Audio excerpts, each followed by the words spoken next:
જેની અનહદ કૃપા જ્યારે જ્યારે ભક્તોના જીવન ઉપર જ્યારે થાય છે ત્યારે એ જીવન એક દિવ્ય બની જાય છે। પ્રભુની કૃપાનો અર્થ થાય પુષ્ટિ। પુષ્ટિ એટલે પરમાત્માની કૃપા। ભક્તિને જે પુષ્ટ કરે છે એ પરમાત્માની કૃપા છે।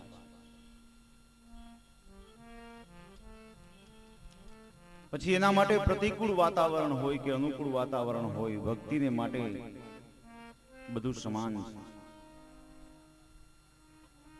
અનુકૂળ વાતાવરણની અંદર તો બરાબર છે, આપણે ભક્તિ કરી શકીએ, પણ પ્રતિકૂળ વાતાવરણની અંદર જે ભક્તિ કરવી ને એ બહુ કઠિન છે। કાલના પ્રસંગમાં આપણે બંને વસ્તુ જોઈ। જે ઘર છોડી અને ભક્તિ કરવા માગે છે, કોઈ એમ કહેતું હોય કે ભક્તિ કરવા માટે ઘર છોડવું પડે, બરાબર છે। ઘરમાં રહેલી આસક્તિ એ જરૂર છોડવું પડે, પણ એ ઘરમાં રહીને પણ શક્ય બની શકે છે। ભરતજી મહારાજે ઘર છોડ્યું ભક્તિ કરવા માટે, તો પણ એક હરણબાળની અંદર જેનું મન ફસાયું અને આસક્તિ થઈ। આસક્તિ કોઈ પણ ક્યારે પણ થઈ શકે। જ્યાં મન ચોટી જાય છે ત્યાં આસક્તિની શરૂઆત થાય છે।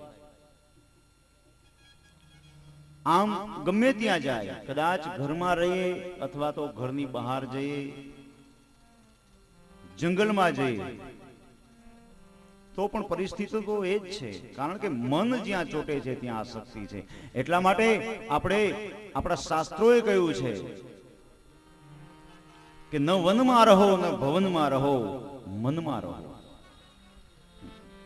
માણસે જેને ભક્તિ કરવી છે એને વનમાં રહેવાની પણ જરૂર નથી અને ભવનમાં રહેવાની પણ જરૂર નથી, પણ એના મનની અંદર રહેવું જોઈએ। પછી કદાચ વન હોય તોય ભલે, ભવન હોય તોય ભલે, પણ જ્યાં મનની સ્થિરતા છે ત્યાં ભક્તિ થાય છે। જ્યાં કોઈ આસક્તિ નથી ત્યાં ભક્તિ થાય છે। પ્રહલાદજીએ ઘરમાં રહીને ભક્તિ કરી। ભરત મહારાજ ભક્તિ કરવા માટે ઘર છોડવા ગયા, તો પણ મનની અંદર એ ભરાઈ ગયેલું એ ઘર એને વનમાં પણ ઊભું કર્યું અને આસક્તિની શરૂઆત થઈ। પરિણામે એને 3 જન્મો લેવા પડ્યા। તો આ જન્મ અને મરણની જે ઘટમાળ છે એનું મુખ્ય કારણ છે મનની આસક્તિ। આસક્તિ ગમે ત્યાં થઈ શકે। પ્રહલાદજીને પ્રતિકૂળ વાતાવરણ હતું, બધા દૈત્યો હતા, રાક્ષસી વૃત્તિના હતા, એની વચ્ચે એને ભક્તિ કરી। જ્યારે ભરત અનુકૂળ વાતાવરણ શોધવા માટે ગયા કે ભક્તિ માટે કોઈ અનુકૂળ વાતાવરણ હોય, એકાંત જગ્યા હોય, એ જગ્યાએ કરવી છે, પણ ત્યાં પણ આસક્તિ તો રહેવાની જ છે, ગમે ત્યાં જાઓ।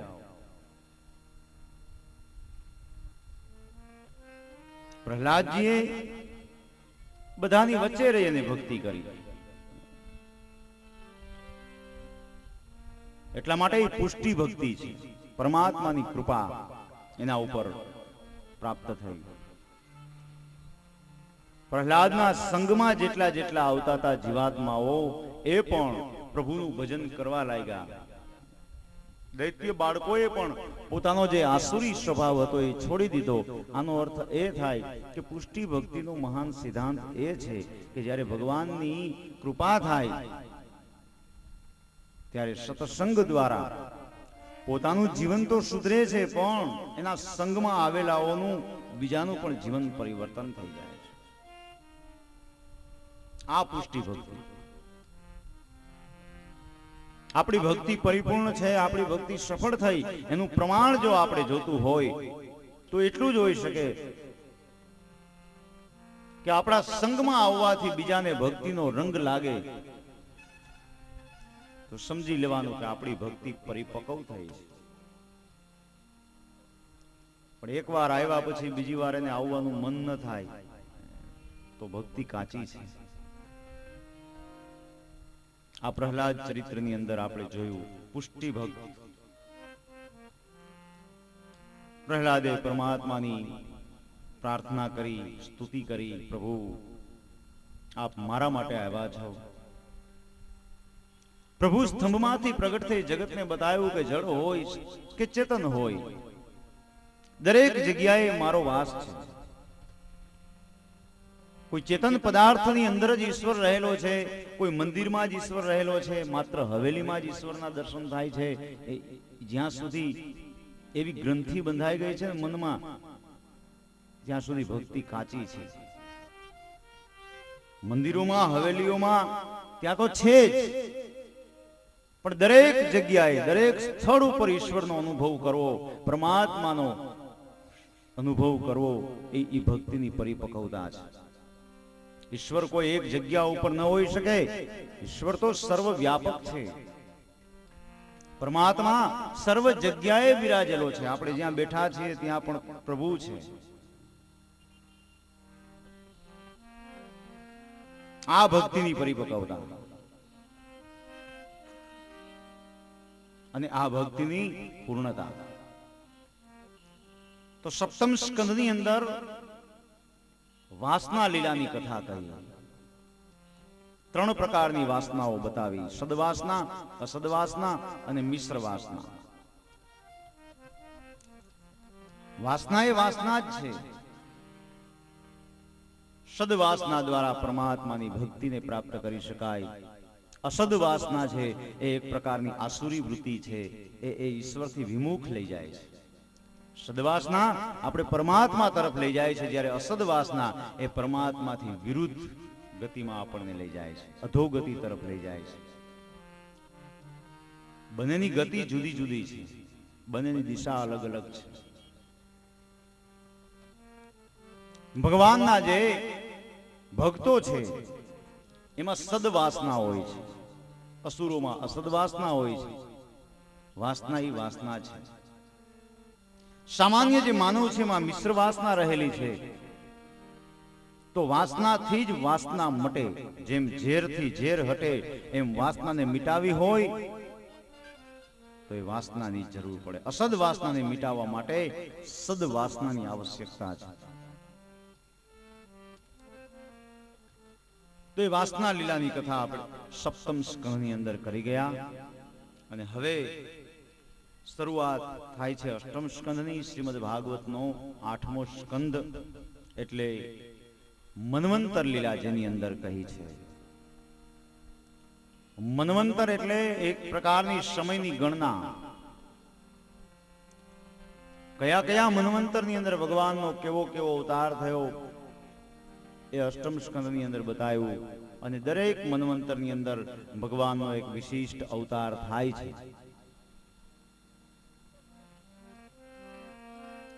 સ્વાયંભુવસ્ય ગુરો વંશોયમ વિસ્તરાચ્યુત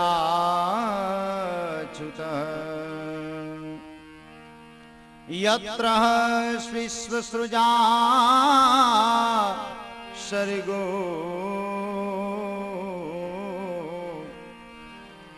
મનુનન્યાન વદશ્વન સ્વાયંભુવસ્ય ગુરો વંશોમમ વિસ્તરાચ્યુત.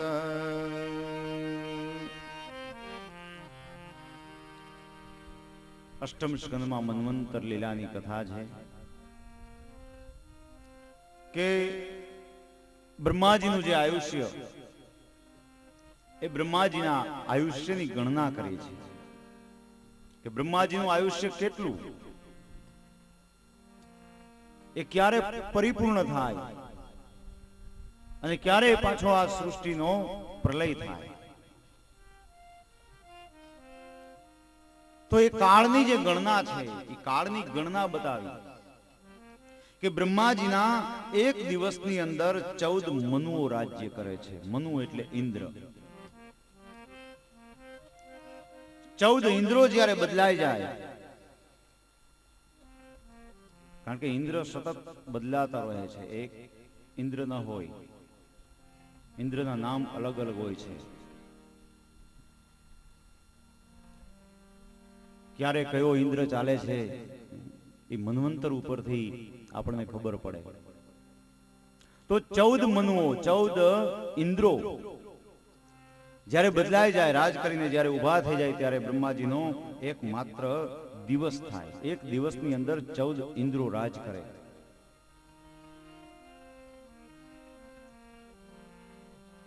ચાર યુગ છે એની ગણના કરી છે, એના વર્ષનું પ્રમાણ બતાવ્યું છે. કલિયુગના 4,32,000 વર્ષ, દ્વાપર યુગના 8,64,000 વર્ષ, ત્રેતાયુગના 12,96,000 વર્ષ, સતયુગના 17,28,000 વર્ષ. આ ચારે ચાર જે યુગો છે, કલી, દ્વાપર, ત્રેતા અને સતયુગ, એ ચારે ચાર યુગ એમ કહેવાય છે કે એક વખત પસાર થાય ત્યારે એ એક ચોકડી બને. આવી 1000 ચોકડી બને એટલે કે 1000 વખત આ ચારે ચાર યુગ પસાર થઈ જાય ત્યારે એને એક મહાયુગ કહેવાય અને એક કલ્પ કહેવાય. આ એક કલ્પ એટલે બ્રહ્માજીનો માત્ર એક દિવસ. ચારે ચાર યુગની 1000 ચોકડી જ્યારે પસાર થઈ જાય, વ્યતીત થઈ જાય, ત્યારે બ્રહ્માજીનો માત્ર એક દિવસ થાય. આવી બ્રહ્માજીના આયુષ્યની 100 વર્ષની ગણના કરી છે. બ્રહ્માજીનું આયુષ્ય 100 વર્ષનું, આપણું પણ 100 વર્ષનું. પણ કાળની જે ગણના છે એમાં થોડોક તફાવત છે. આપણા રાત્રિ અને દિવસ એક સરખા હોતા નથી, ત્યારે બ્રહ્માજીના રાત્રિ અને દિવસ એક સરખા હોય છે. તો એવા બ્રહ્માજીના આયુષ્યમાંથી 50 વર્ષ પરિપૂર્ણ, થોડોક તફાવત છે. આપણા રાત્રિ અને દિવસ એક સરખા હોતા નથી, ત્યારે બ્રહ્માજીના રાત્રિ અને દિવસ એક સરખા હોય છે. તો એવા બ્રહ્માજીના આયુષ્યમાંથી 50 વર્ષ પરિપૂર્ણ થયા છે. 51મું વર્ષ ચાલી રહ્યું છે. દ્વિતીય પરાર્ધ, બીજો પરાર્ધ ચાલે છે. 7મો વૈવસ્વત નામનો મનુ ચાલે છે. વૈવસ્વત નામનો ઇન્દ્ર ચાલી રહ્યો છે. 7મે વૈવસ્વત મન્વંતરે અષ્ટારવિસ્તિત યુગે કલિ પ્રથમ ચરણે 28મો કળિયુગ ચાલે છે, કે જે કલિયુગનું પહેલું ચરણ છે, પહેલું પગલું છે. એવા કલીના 4,32,000 વર્ષનું પ્રમાણ બતાવ્યું. તો હજી તો કલીની શરૂઆત થઈ છે. પહેલું પગલું એને માંડ્યું છે, પહેલું ચરણ છે. તો જ્યારે કલિકાળ વ્યાપી જશે ત્યારે પરિસ્થિતિ બહુ ભયંકર થશે એવું આપણા શાસ્ત્રોની અંદર, પુરાણોની અંદર, આપણા સંતોની, ભક્તોની વાણીઓની અંદર પણ ઘણું બધું કહેવામાં આવ્યું છે કલિયુગ વિશે.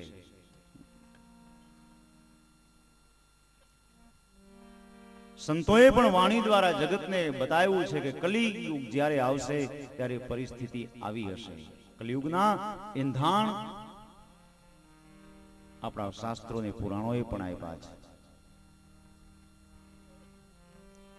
તો આવી રીતે આવા મન્વંતર, આમ બ્રહ્માજીની 100 વર્ષની આયુષ્ય પરિપૂર્ણ થાય એટલે ફરી વખત આદિનારાયણ પરમાત્મા સમગ્ર સૃષ્ટિને, સમગ્ર જીવોને પોતાના ઉદરમાં સમેટી લે. કારણ કે ભગવાને ચતુશ્લોકીની અંદર કીધું છે કે હમ્મે વાસમે વાગરે. ચતુશ્લોકી ભાગવતમાં પેલા શ્લોકનું પેલો શબ્દ અહમ્મે વાસમે વાગરે. બ્રહ્માજીને જ્યારે આ ઉપદેશ આપે છે ત્યારે બ્રહ્માજીને કહ્યું કે હે બ્રહ્મા, અહમ એટલે હું. આ જગત નહોતું ત્યારે એકમાત્ર મારું અસ્તિત્વ હતું, હું હતો. અને આ જગત નહીં હોય ત્યારે પણ એકમાત્ર મારું અસ્તિત્વ હશે. મારાથી પર આ જગતની અંદર બીજું કોઈ તત્વ છે જ નહીં.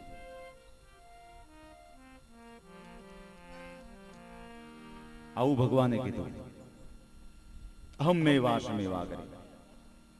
તો જ્યારે સમગ્ર સૃષ્ટિને, સમગ્ર જગતને પોતાના ઉદરમાં સમાવી અને ભગવાન નિંદ્રાને આધીન થઈ જાય, ક્ષીરસાગરની અંદર શેષ શૈયાને ધારણ કરી, પછી તો હજારો કલ્પો વીતી જાય. કોણ જાણે કેટલા કલ્પો વીતી જાય અને પછી એ યોગ નિંદ્રાનો ત્યાગ કરી આદિનારાયણ પરમાત્મા ફરી વખત જ્યારે નિંદ્રામાંથી જાગે ત્યારે એમની નાભીમાંથી કમળ ઉત્પન્ન થાય. એ કમળમાંથી બ્રહ્માજી ઉત્પન્ન થાય અને એ બ્રહ્માજી ફરી વખત પાછું આ સૃષ્ટિનું નવ સર્જન કરે.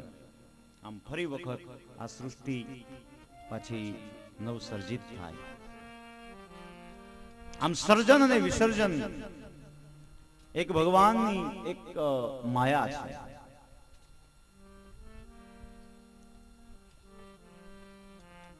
તો દરેક મન્વંતરની અંદર ભગવાનનો એક વિશિષ્ટ અવતાર કયો છે.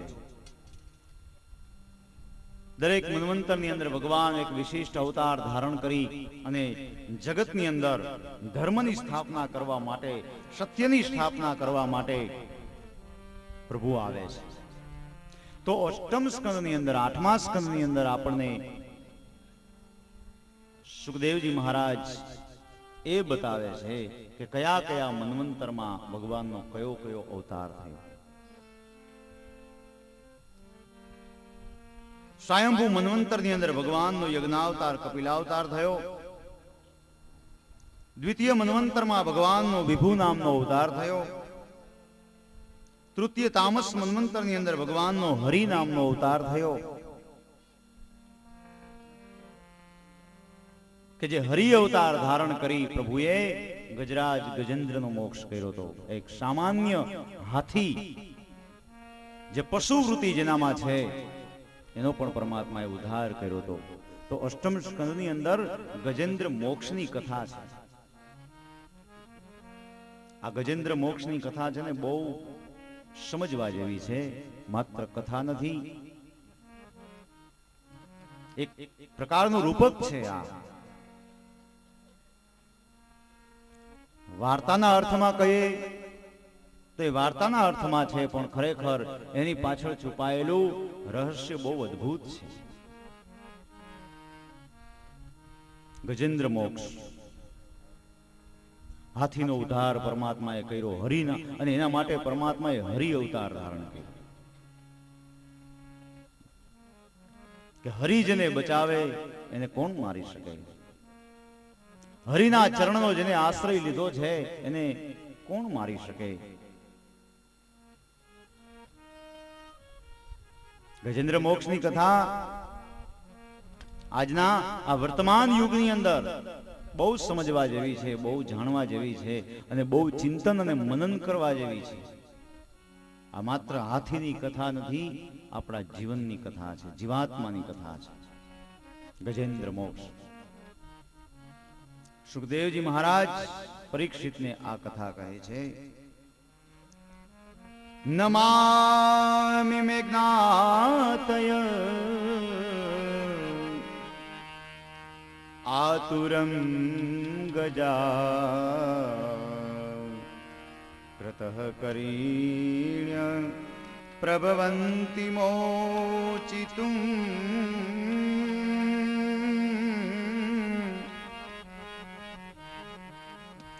ગ્રાહેણ પાશેન વિધાતુરાવૃતો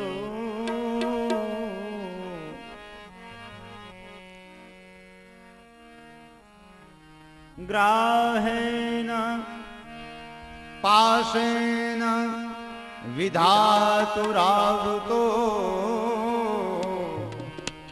પ્યહં ચ તમ યામિ પરમ પરાયણમ ગ્રાહેણ પાશેન વિધાતુરાવૃતો પ્યહં ચ તમ યામિ પરમ પરાયણમ. હે રાજા, સાંભળ ગજેન્દ્ર, મોક્ષની કથા બહુ સાંભળવા જેવી છે અને આ કથા આજે પ્રત્યેક ઘરમાં થઈ રહી છે. દરેકના જીવનની અંદર આ કથાનો મર્મ સમાયો છે. આ માત્ર વાર્તા નથી, આ આપણા જીવનની એક સત્ય વાસ્તવિકતા છે. દરેકના જીવનની અંદર એક આ અનુભવ છે. આપણું જીવન દર્શન છે. આ કથા સાંભળ્યા પછી જેમ દર્પણની અંદર આપણે આપણું મુખ જોઈએ તો આપણને ખબર પડે કે આપણે કોણ છીએ, મારું મોઢું કેવું દેખાય છે. એમ આ કથા સાંભળ્યા પછી પ્રત્યેક માનવીને પોતાના જીવનનું દર્શન થશે અને ત્યારે એને આત્માને કબૂલ કરવું પડશે કે હું પોતે જ ગજેન્દ્ર છું. આ મારા જીવનની કથા છે. ત્રિકુટાચલ નામે પર્વત, ત્યાં હે રાજા ગજરાજ મહાબળવાન હાથી વાસ કરે છે, રહે છે પોતાના પરિવારોની સાથે. ત્રિકુટાચલ એટલે આ શરીર, કાયારૂપી ત્રિકુટાચલ, જેની અંદર 3 ગુણ રહેલા છે: રજોગુણ, તમોગુણ અને સત્વગુણ. ત્રિગુણાત્મક માયાથી બંધાયેલો એ પરાધીન જીવાત્મા એટલે ગજરાજ, એ ગજેન્દ્ર.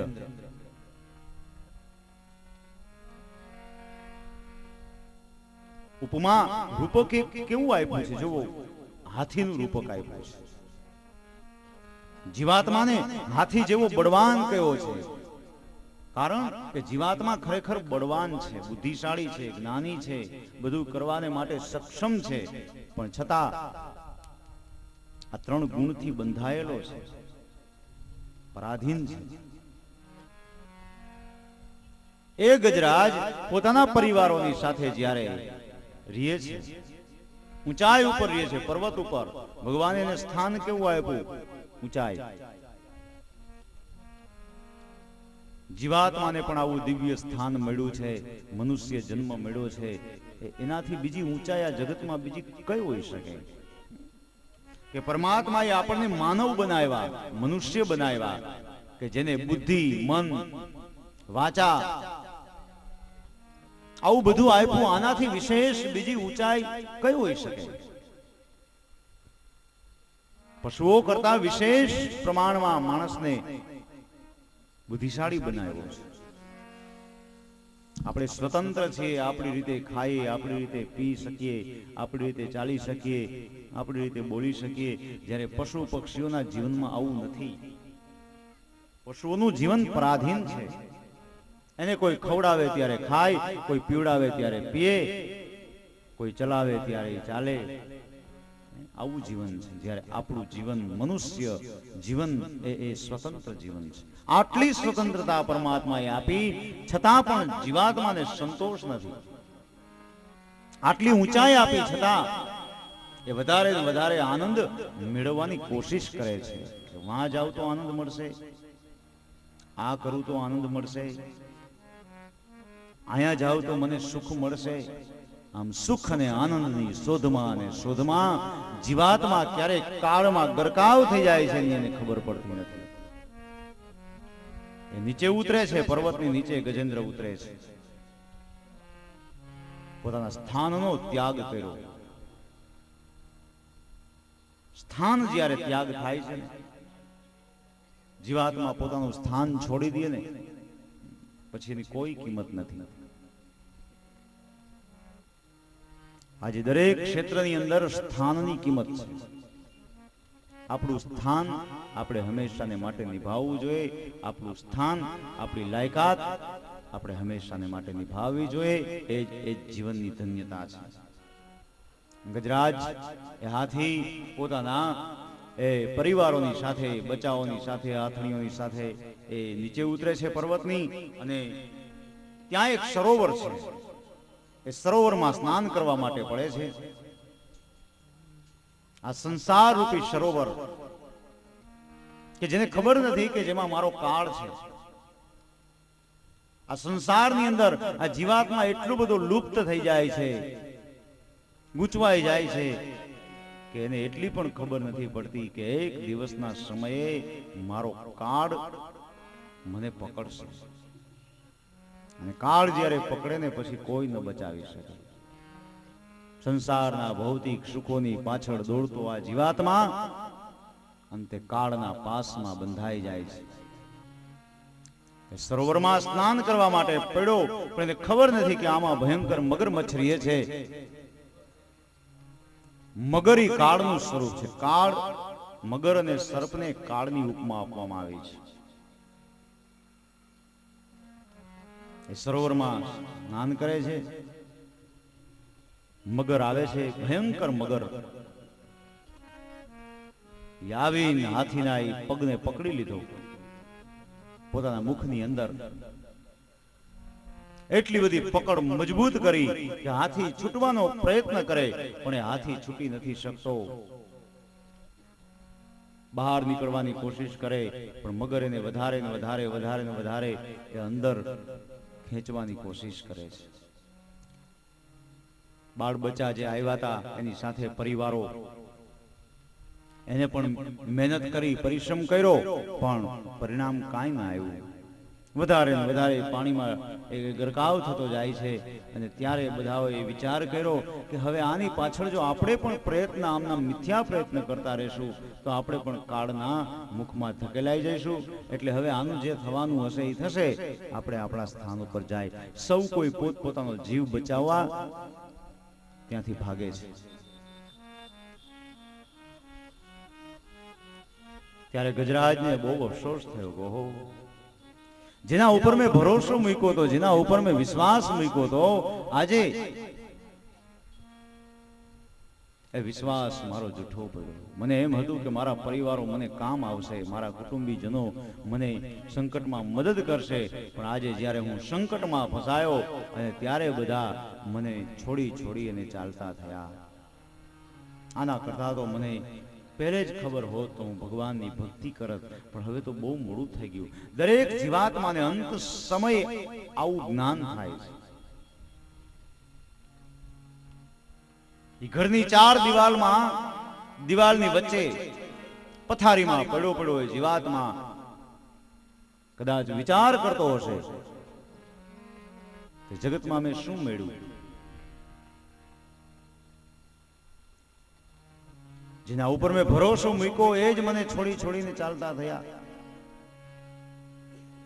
આ સ્વાર્થ રૂપી સંસાર, જ્યાં સુધી સ્વાર્થ છે ને ત્યાં સુધી બધા પ્રેમ કરશે, સ્નેહ કરશે, પણ સ્વાર્થ પૂરો થશે ને એટલે બધા ચાલતા થશે. ગજરાજને આ સત્ય વસ્તુ અત્યારે સમજાણી, અને ત્યારે ઈ હૃદયનો આર્તનાદ ઈ પરમાત્માને કરે છે કે હે પ્રભુ, હવે તો એકમાત્ર તારો ભરોસો છે. આજે કાળના મુખમાં હું ફસાયો છું. પ્રભુ, તારા વગર મુક્તિ કોણ આપી શકે? અને ત્યારે ગજરાજ એ પરમાત્માને સ્તુતિ કરે છે. અંતરની એ વેદના, અંતરની એ પ્રાર્થના પરમાત્માને કહે છે. આ ગજરાજની માત્ર પ્રાર્થના નથી, આ પ્રત્યેક જીવાત્માના હૃદયની વેદના છે. અંત સમય હોય, મૃત્યુ જ્યારે સામે દેખાતું હોય, કાળ જ્યારે પાસે હોય, અને ત્યારે જીવની પરિસ્થિતિ કેવી હોય એ બતાવ્યું છે આ ગજેન્દ્ર મોક્ષની કથામાં. હે ગોવિંદ હે ગોવિંદ હે ગોપાલ अब तो जीवन हारा. કેવી કબૂલાત કરી છે ઓ પ્રભુ, હવે હું મારું જીવન હારી ગયો છું. મારા જીવનની બાજી મારા હાથમાંથી છૂટી ગઈ છે પ્રભુ. ત્યારે હે મારા નાથ, આ મહાસંકટમાંથી મહાકાળમાંથી જો તું મને મુક્ત કરાવ तो तारो उपकार हूं भूलीश नहीं. अब तो जीवन हारा हे गोविंद हे गोपाल अब तो जीवन हारा.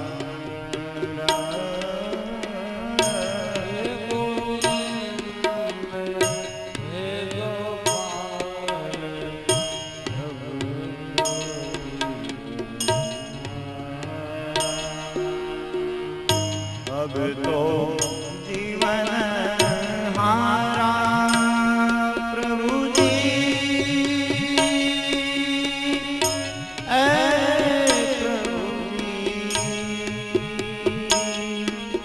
प्रभु जी तो जीवन हारा में तो अब तो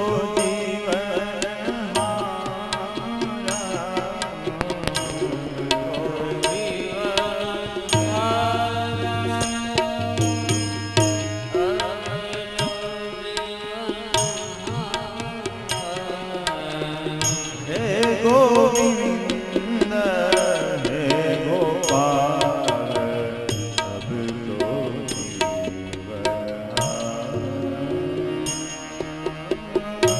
हे गोविंद.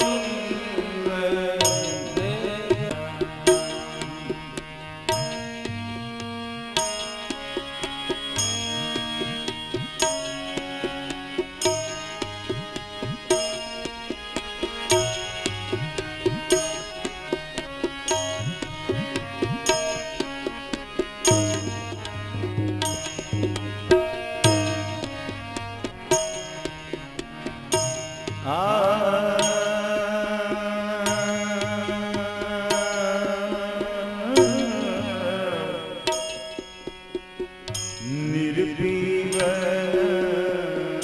है गयो सिंधु के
ગજરાજ પરમાત્માની પાસે કબૂલાત કેવી કરી છે જો શબ્દ બહુ સમજવા જેવા છે. કારણ કે જીવાત્માનો એ સ્વભાવ છે જૂઠું બોલવાની ટેવ આદિ અનાદિ કાળથી એને પડી છે. અંત સમયે પણ જીવાત્મા કદાચ પરમાત્માની પાસે પણ જૂઠું બોલશે. નિર્પિબન હેતુ ગયો, હે પ્રભુ હું પાણી પીવા ગયો તો સરોવરમાં ને આવી રીતે ફસાઈ ગયો, આવી પ્રાર્થના કરે છે. ખરેખર પાણી પીવા નહોતો ગયો, એમાં સ્નાન કરવા ગયો. કેટલું જૂઠાણું છે જીવનું. જો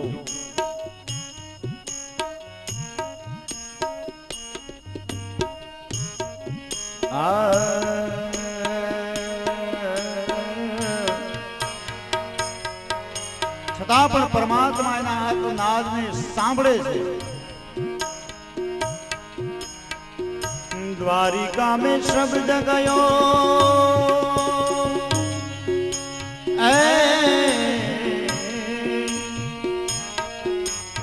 દ્વારિકા મેં શબ્દ ગયો,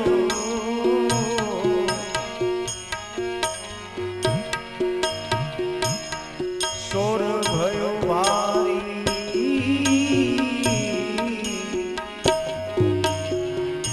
ચાર ચાર પ્રહર તો એમ કહેવાય છે કે યુદ્ધ ચાલે છે એનું.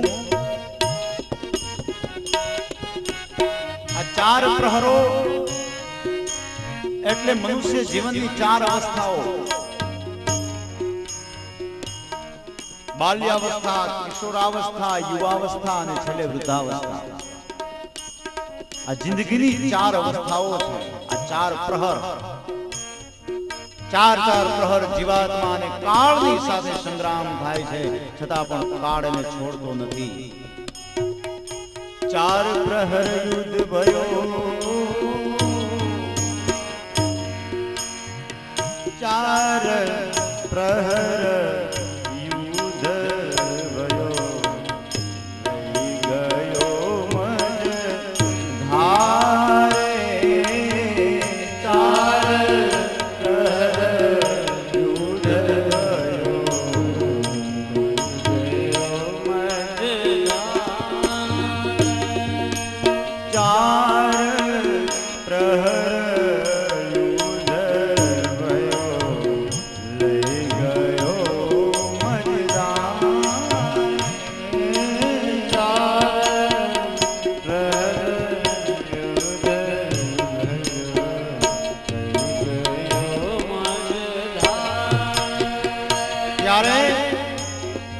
જિંદગીનો છેલ્લો જ્યારે પ્રહર હોય, વૃદ્ધાવસ્થા, છેલ્લા પ્રહરમાં એ ગજરાજનું જે આખું શરીર પાણીમાં ગરકાવ થઈ ગયું, એક માત્ર સૂંઢ દેખાય છે બહાર. જિંદગીમાં જ્યારે છેલ્લી અવસ્થા હોય, વૃદ્ધાવસ્થા હોય ને, છેલ્લો પ્રહર હોય ને, ત્યારે દશા શું થાય? આંખ કાન ડૂબન લગે, કૃષ્ણ કો પુકારે. આંખ કાન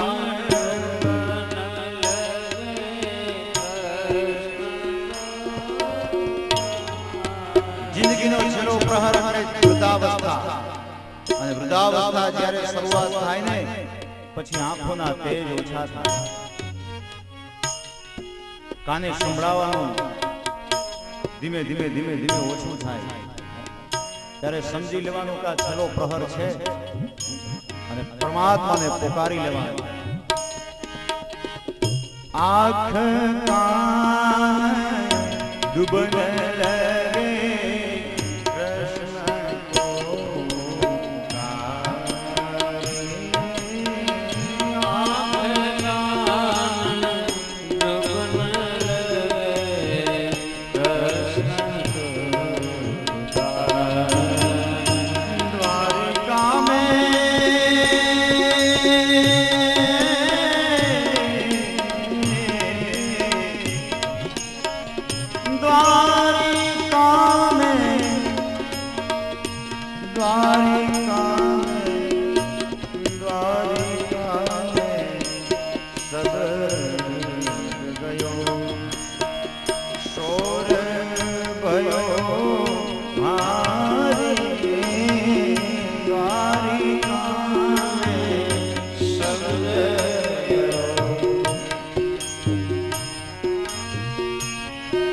ત્યારે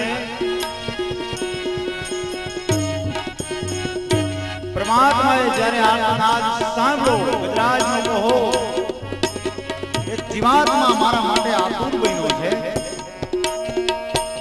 ગમે એમ કોઈ જીવ છે, મારા શરણનો એને શિકાર કર્યો છે, તો મારે એને છોડાવવો જોઈએ. અને પરમાત્માએ ત્યારે એમ કહેવાય છે કે ગરુડ ઉપર સવારી કરી ચતુર્ભુજ સ્વરૂપ ધારણ કર્યું, હાથમાં શંખ ચક્ર ગદા પદ્મ ધારણ કર્યા છે. અને ત્યારે આકાશ માર્ગે પ્રભુ રવાના થયા. એક ગજરાજને માટે, એક તુચ્છ પશુને માટે પરમાત્મા દોડ્યા છે. હે શંખ ચક્ર ગદા પદ્મ ગરુડ લઈ સીધારે હો, શંખ ગદા પદ્મ ગરુડ લઈ સીધારે હો. હે ગોવિંદ હે ગોપાલ, હે ગોવિંદ હે ગોપાલ, અબ તો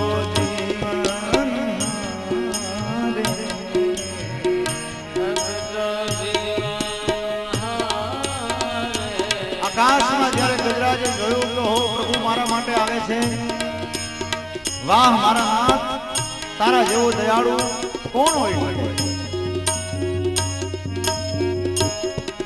પણ પ્રભુ મારા માટે આવે છે તો મારે એને શું સમર્પિત કરવું? અત્યારે મારી પાસે કાંઈ છે નહીં.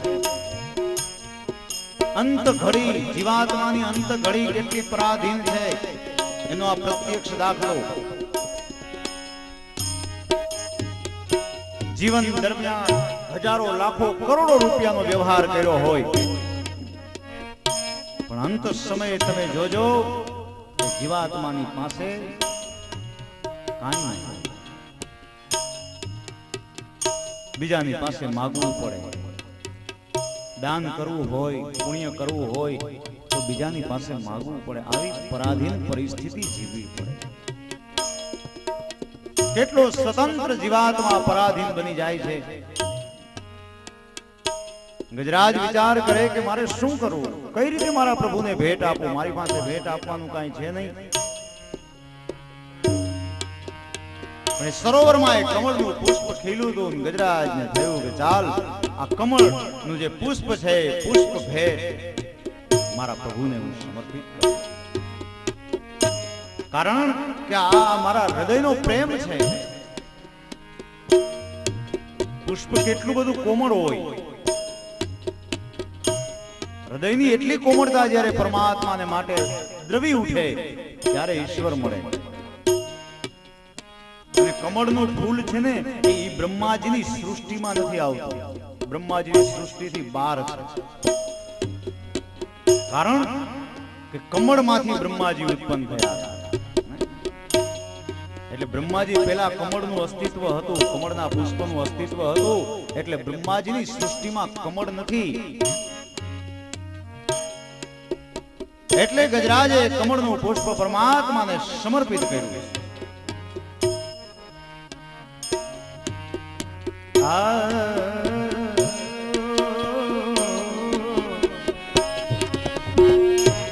શુંઢથી કમળનું ફૂલ લઈને પરમાત્માને ચરણે સમર્પિત કર્યું. લે મારા નાથ, આ સિવાય મારી પાસે બીજું કાંઈ છે નહીં.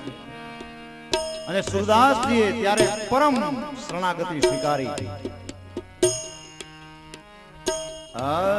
असुर कहे श्याम सुनो, सुर कहे श्याम सुनो, अर्ज हो हमारे सूरत कहे श्याम सुनो, अर्ज हो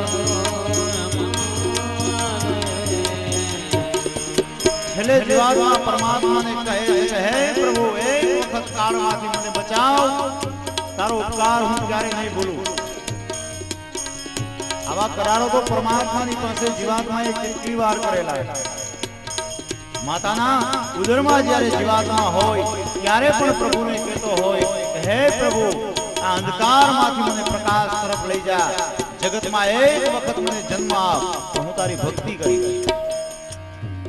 અહીંયા આવ્યા પછી એ બધું ભૂલાઈ જાય. करार कीधो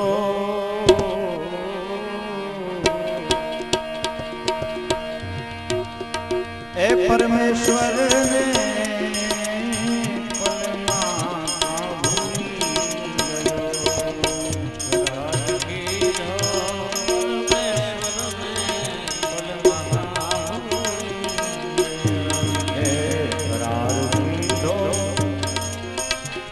परमेश्वर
प्रभुए तने छूटो कर्यो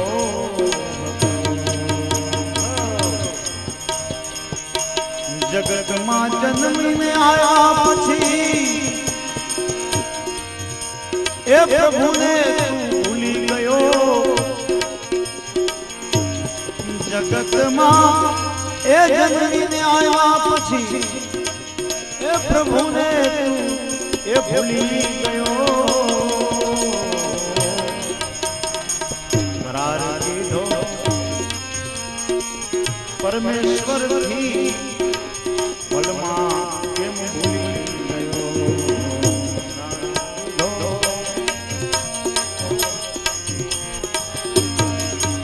हे बंधन बांधो तने माया थी ने माया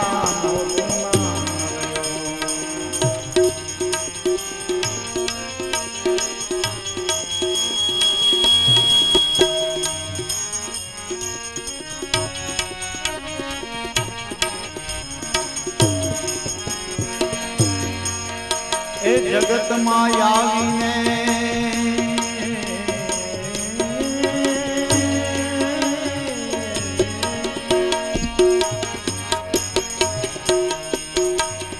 जगत मायावीने प्रभु भक्ति ते कदी ना करी ए करार कीधा हता प्रभु थी ए सगड़ा तू भूली गयो लाखेणी लाडी पछी लावता लाखेणी लाडी ने लावता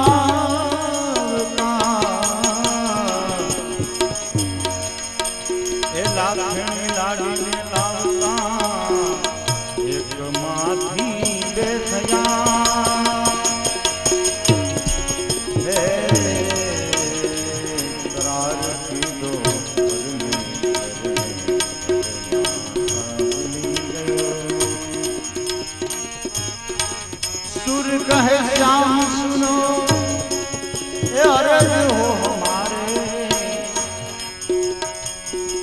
अब की बेर पार नंद के दुलारे।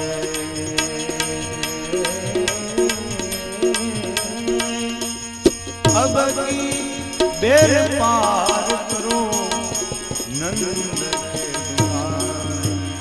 हे गोविंद हे गोपाल अब तो जीवन हारे। हे गोविंद हे गोपाल अब तो जीवन हारे।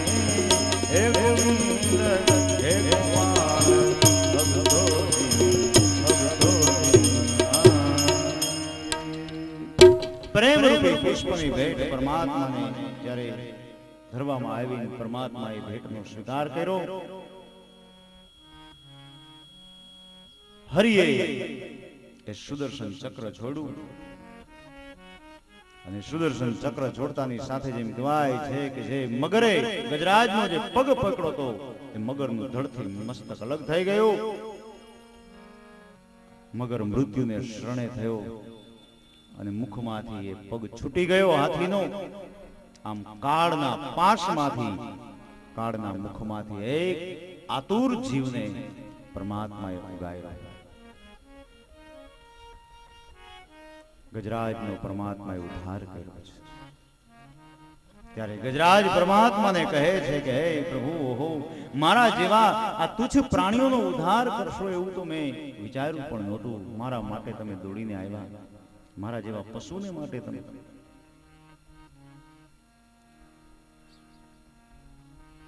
ઈશ્વરને માટે આતુરતા હોવી જોઈએ। ત્યાર પછી તો ગજરાજ સ્તુતિ કરે છે, પ્રભુ હવે મારે જીવવું નથી।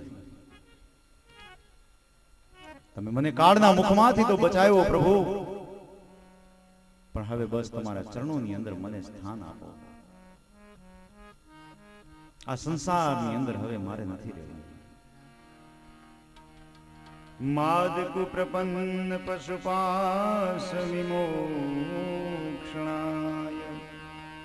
ગજરાજ સ્તુતિ કરે છે પ્રભુની કે મારા જેવા પશુને એક કાળના પાસમાંથી મુક્ત કરાવનાર હે ઈશ્વર, તમારા જેવો દયાળુ કોણ હોઈ શકે। મુક્તાય ભૂરી કરુણાય નમો લલાય શ્વાસેન સર્વતનુ મનસી પ્રતીત પ્રત્યગ્ર સે ભગવતે બૃહતે નમસ્તે। આત્માત્મજાત ગૃહ વિત જનેષુ શક્તે દૃષ્પ્રાપણાય ગુણ સંગ વિવાજતાય મુક્તાત્મભીશ્વર દયે પરિભાવિતાય જ્ઞાનાત્મને ભગવતે નમઃ। જ્ઞાનાત્મને ભગવતે નમઃ ઈશ્વરાય। હે પ્રભુ, તમારા ચરણોની અંદર મને સ્થાન આપો બસ। હે હરિ, તારામાં મને સમાવી લે। હવે આ જીવન જીવવાનો કોઈ મોહ નથી। આ ગજરાજની કથા આપણા જીવનને એક અલૌકિક માર્ગદર્શન આપે છે કે અંતે તો પ્રભુનું શરણ જ સાચું છે। અને એ ગજરાજને પરમાત્માએ પોતાના ચરણોમાં સ્થાન આપ્યું છે। હે હરિ હે હરિ હે હરિ હે હરિ હે હરિ હે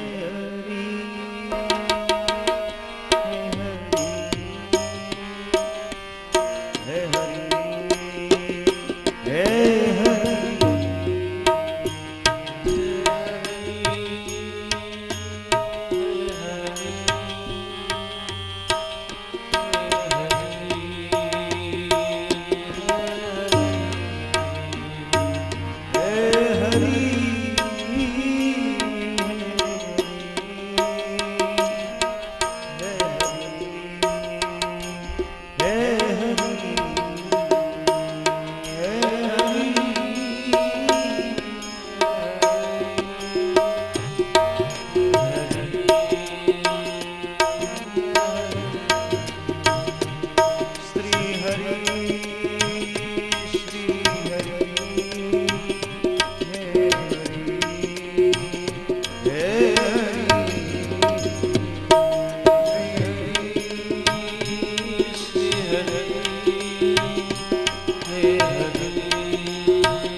જે કાળના આપ કાળ છો એવા પરમાત્માને હું શરણે છું.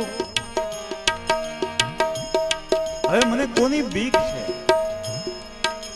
અત્યાર સુધી તો મને કાળની બીક હતી, પણ જે કાળના કાળ પરમાત્મા એના શરણ મેં સ્વીકાર્યું છે. હવે આ જગતમાં બીજો કોઈ મને ડર જ નથી. નિડર બની ગયો, નિર્ભય બની ગયો ગજરાજ. અને કાળથી હંમેશા ને માટે નિર્ભય બનો. કાળથી ડરવાનું નથી, કાળને સ્વીકારવાનો છે. હે હરી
મારી મતિ હંમેશાને માટે તમારા ચરણોની અંદર સ્થિર હો.